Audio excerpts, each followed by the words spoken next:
Welcome to Smart Reads in Minutes. Today we're diving into Man's Search for Meaning by Viktor Frankl with a detailed chapter-by-chapter summary. Let's get started. Part 1. Experiences in a Concentration Camp. In this section, Viktor Frankl provides an unflinching account of his experiences as a prisoner in Nazi concentration camps, particularly Auschwitz. The narrative is not a mere chronicle of historical events, but an exploration of the psychological states of prisoners as they endured unimaginable suffering. Frankl, drawing upon his background as a psychiatrist, examines the mental and emotional transformations that inmates underwent, emphasizing that their survival often depended on their ability to find meaning in their suffering. The section is structured around three psychological phases: the shock upon arrival, the emotional detachment that developed as a coping mechanism, and the complex reactions to liberation. The first phase begins with Frankl's deportation alongside hundreds of others, packed tightly in a cattle car. The atmosphere is thick with anxiety as the prisoners do not yet know their destination. When the train finally arrives at Auschwitz, the name itself carries a weight of terror.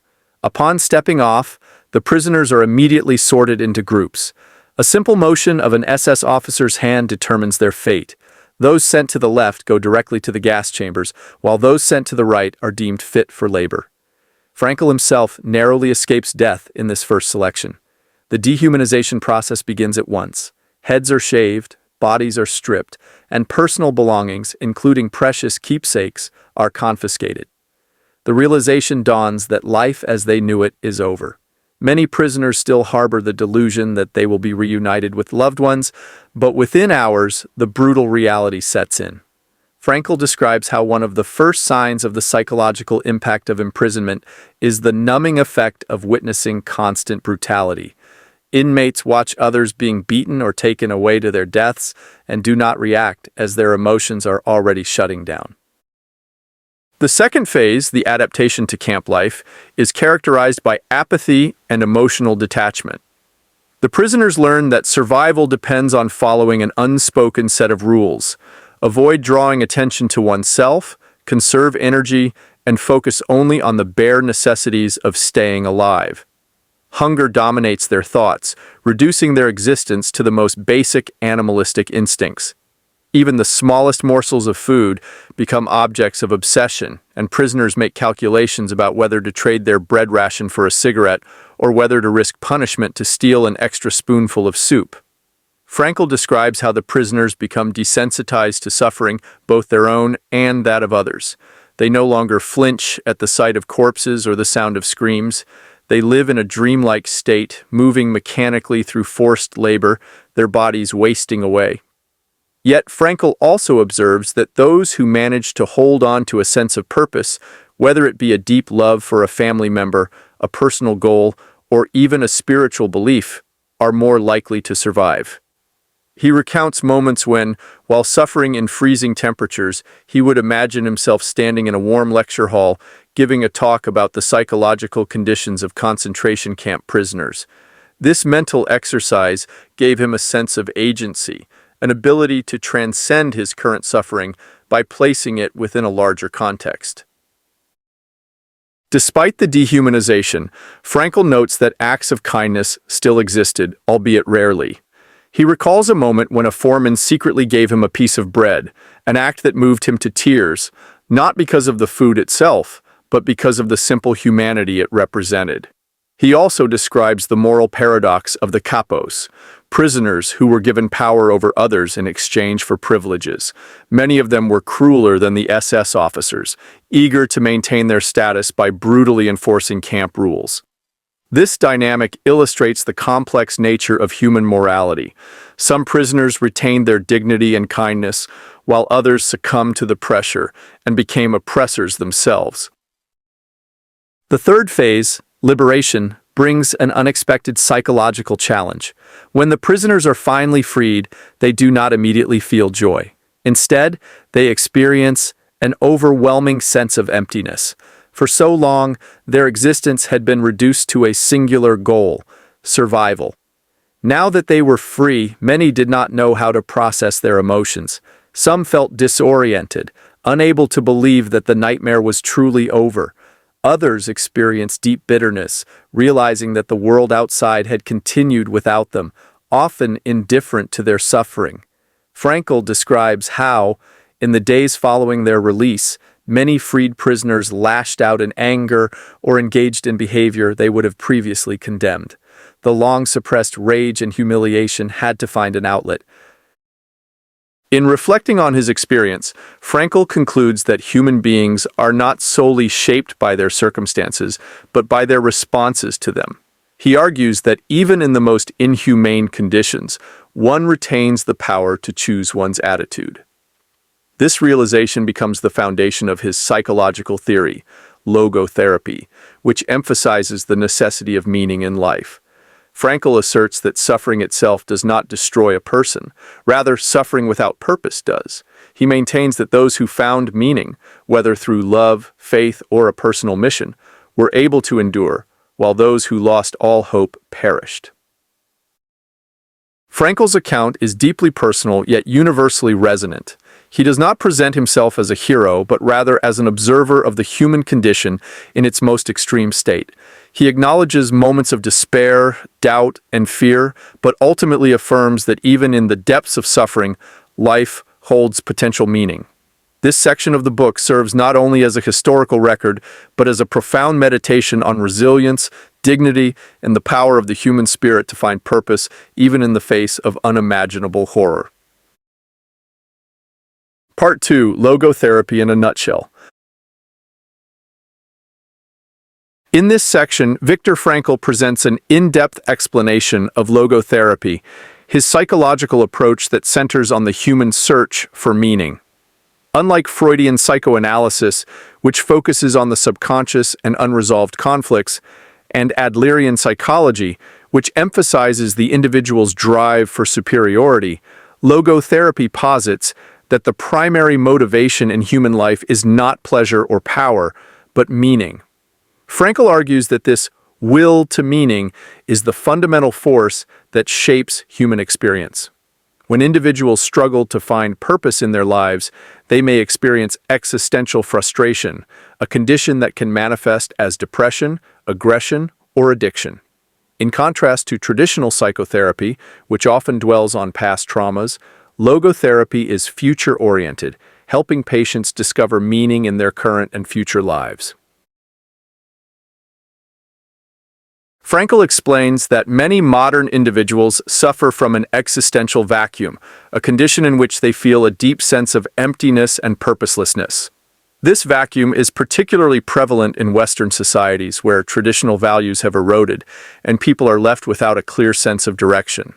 Frankl describes how, in a survey conducted among his students, a significantly higher percentage of American students exhibited signs of existential emptiness compared to their European counterparts.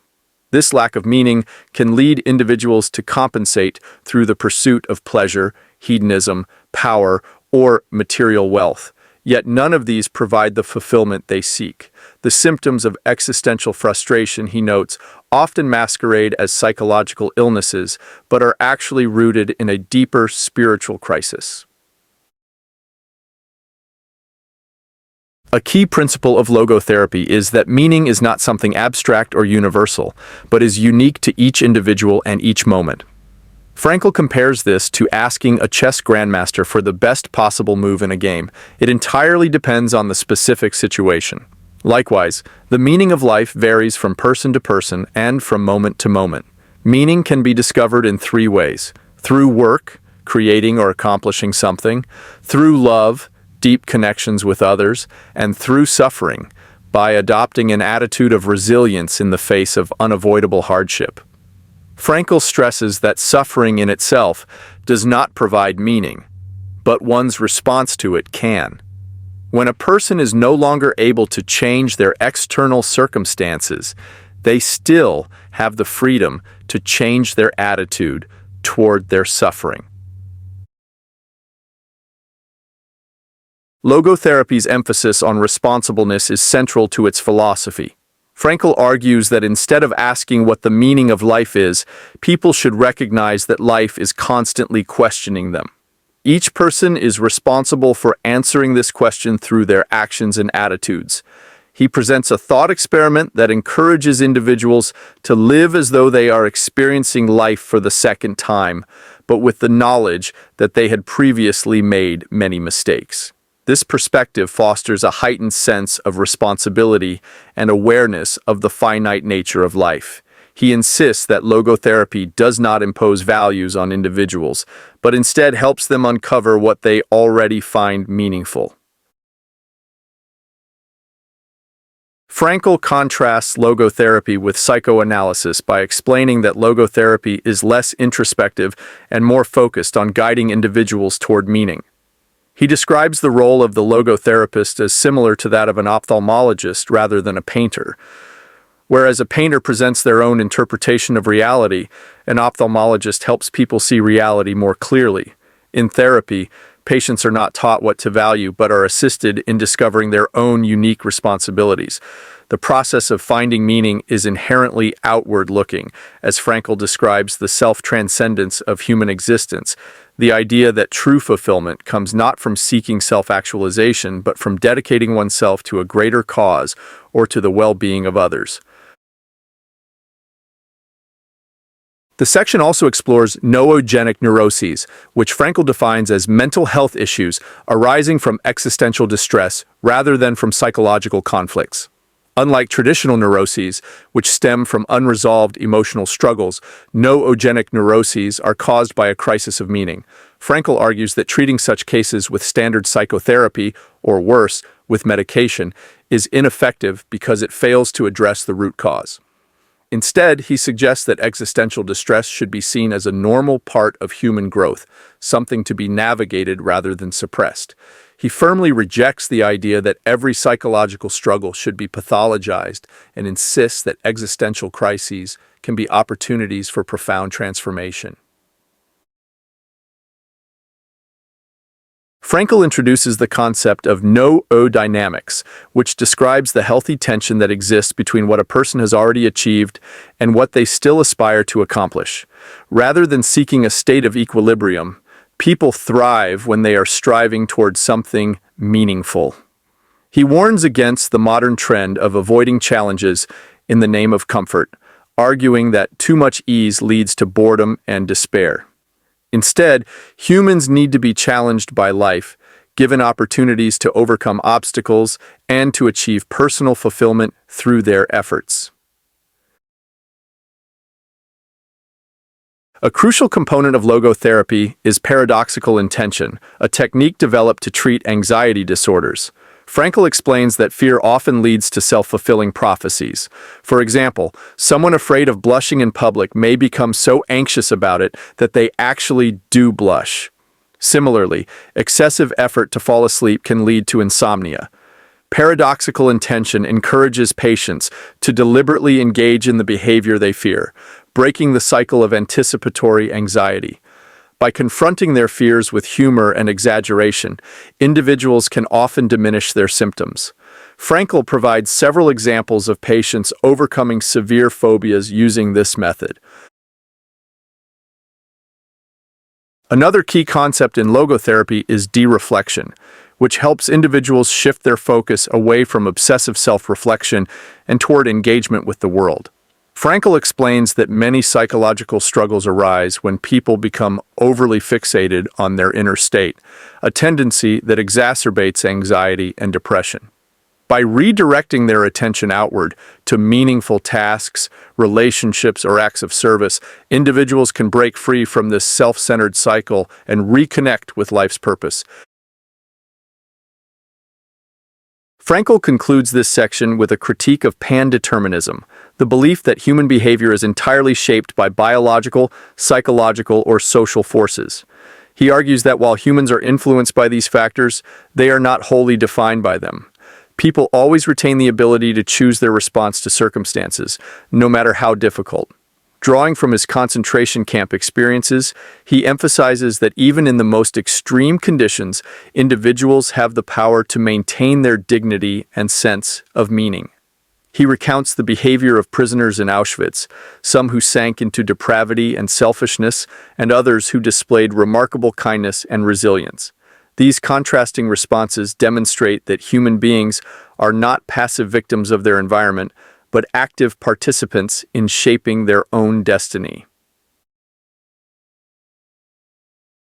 Ultimately, logotherapy in a nutshell is Frankl's philosophical argument for why meaning is the most powerful force in human existence. He asserts that mental health is not achieved by eliminating suffering but by finding meaning in suffering. People do not thrive in a state of comfort and pleasure, but in purposeful struggle towards something greater than themselves.